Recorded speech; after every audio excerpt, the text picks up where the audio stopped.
Hi, my name is Matt, and today we're going to talk really quickly about whether Fiverr Seller Plus Standard or Premium is worth the cost for you. So let's jump right into the benefits and talk a little bit about those so you know what you get over just having a free Fiverr account. Firstly, we have 7-day payment clearance. If you have a free account, the typical turnaround is 14-day payment clearance. So this does make that a little bit better. Buyer activity insights. This has been helpful for new clients.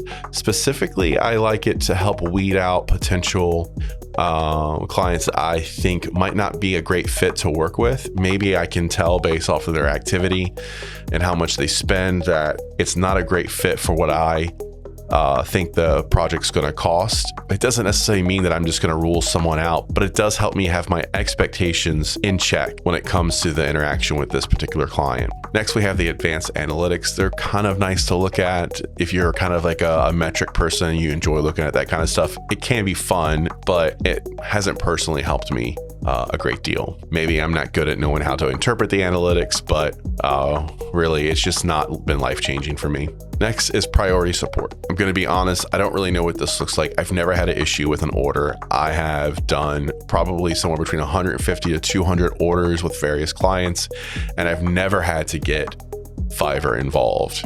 If having priority support is important to you and you find yourself needing a lot of support with your particular niche that you're in, then that could be a benefit to you. The next one is highlighted reviews. This allows you to choose the review that you want to be at the top of your page as opposed to Fiverr selecting what's at the top of the page. If you get a really nice review from a client and you really want that to be at the top and be the first impression when somebody's checking out your profile, then that is pretty cool. It's a shame that it's behind a paywall though. One thing that they have now for the standard and premium is negative keywords. If you're used to search optimization or Google AdSense or anything like that, then you're probably familiar with negative keywords. It allows you to put keywords that are like essentially the opposite of what is your gig. If you frequently get clients looking for very similar or close type of gigs, but not exactly your niche, and you're trying to maybe distance yourself from a particular type of gig, then this can be beneficial. The webinars and articles can be kind of interesting if you want to like read through that stuff, but once you've gone through a lot of them, you're going to see a lot of regurgitated information. And honestly, almost any question you can have about Fiverr tips and things of that nature are going to be on YouTube anyways. So the next perk is the buyer coupons. $5 a month for standard, $20 a month for premium.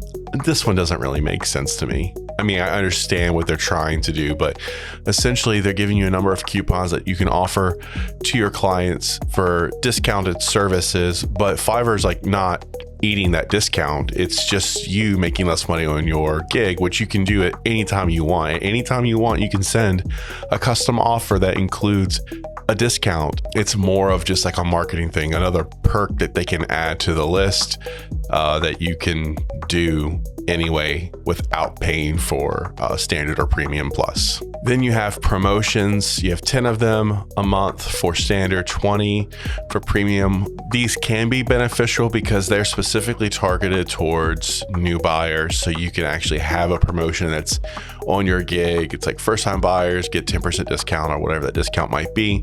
So it's kind of interesting. To me, it actually makes more sense than the coupons. Once again, the fact that it's behind a paywall is disappointing, or that they have a limit is also disappointing, but it is something that's kind of an interesting perk. This last one they list for on the standard side is follow-up messages, 10 a month. You get 20 a month for premium level. This allows you to actually send follow-up messages to your clients, maybe describing new services that you offer. Being proactive and following up with already established clients is a great way to increase your business and your revenue. So this is an interesting perk that you can have that is, like I said, on the standard and the premium side. You just get more on the premium side. Now we're on to the premium only benefits. When you do Seller Plus Premium, it will ask you to select your dedicated success manager. You can meet with a success manager virtually and who will give you tips regarding your channel. I think anything that can kind of give you some feedback on your channel from people who know the ins and outs of Fiverr can be a good thing. It's worth at least trying out. Early payout with fees. The fee is fairly small. I think it's 1%. I've used the early payout a few times. Often it's just so that I can have all the gigs towards the end of the month if I want them to go ahead and pay out, so I can put them in my account, my checking account on the first of the month. They're all cleared to do that. So I'll clear maybe a couple of payments that hadn't cleared automatically. And it's a fairly low fee to do so. That's actually one of the perks I've used the most. But like I said, I just use it at the end of the month just so I can have, a little bit of extra cash going into the beginning of the next month.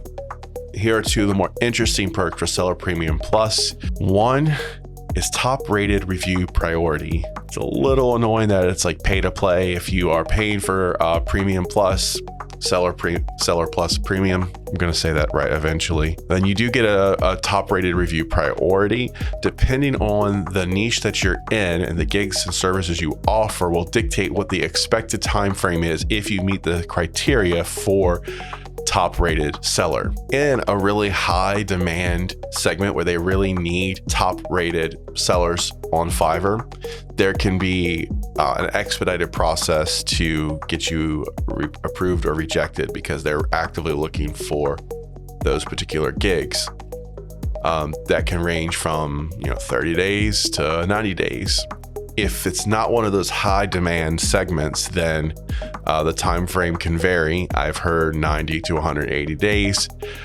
When I actually did have Seller Plus Premium, when I met the threshold for all the criteria hit, and it took about 30 days for them to review my profile, and I had a non-high demand niche, meaning they weren't actively looking for more people to be a top rated seller in this particular niche. I would say that, having Premium Plus just so that you can have the priority review could be worth it. Once again, it's a little annoying that you have to do that, but it was worth it in my case. All right, the final perk is perhaps the best perk of the Premium Seller Plus tier. It's request to order. For some of you, this might not matter at all.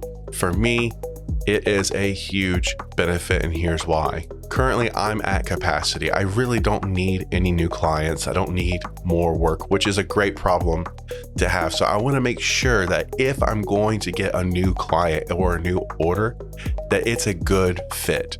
If you don't have requests to order and a client just comes and places an order and it's not a good fit, then you got to spend all that time determining that it's not a good fit, then explain to the client why it's not a good fit, and then go in and cancel the order. I much prefer to have those conversations on the front end. Now, many of you might not want that at all. You might want someone just to come in, place an order, and that's great. But for me, with my workflow and my current capacity, it is a huge benefit, and honestly would probably justify me paying the full $40. So here is my just summary of thoughts for the standard versus the premium versus free. Are some of these benefits for the standard or the premium level nice? Yes, they are.